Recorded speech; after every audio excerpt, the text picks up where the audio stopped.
Welcome back to the second part of our Basic Film Studies documentary. Last time we discussed light and shadow. We also discussed Japanese shadow puppets. Today we are moving into some of the technical advancements of the film industry. On the screen is a picture of a triunal lantern. These lanterns were built in the 19th century. They stacked up 3 projectors to make special effects. They were very expensive, so only professional lanternists could afford them. The triunal lantern was powered by gas, which means some of the shows ended up with a bang, literally.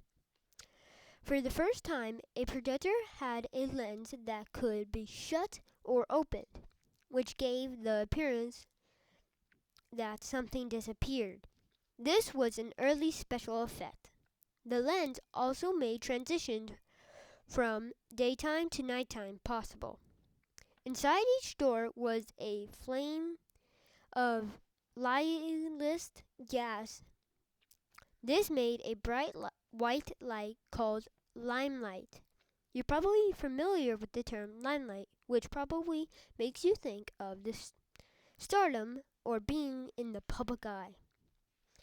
In addition to the light produced, the operator of the projector could look inside the blue glass on the doors to check on the flame.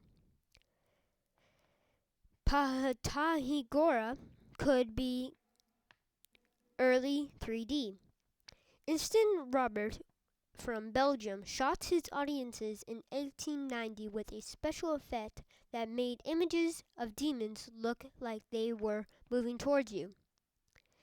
Like many of us today who download videos on demand or rent a DVD, we tend to watch movies at home even in the evening with our families. In the early days, people used to hang bed sheets on the wall, which made a great scene. It also was considered a nice way to spend the evening. Before the triunal lantern, there was a projector that came out in the middle 1600s. It was called the Magic Lantern. It was the ancestor of today's movie projector. It had a simple lens and a candle as a light source. Even though it ended up being used for pleasure in movies, it was originally built to project medical pictures. It was invented by Christian Huygens.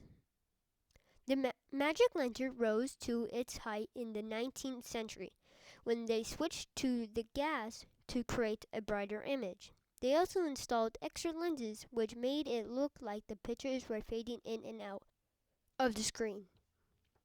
The magic lantern projected a upside-down picture, so slides were installed upside down so they could look like they were right side up. The early slides were actually hand-painted onto glass.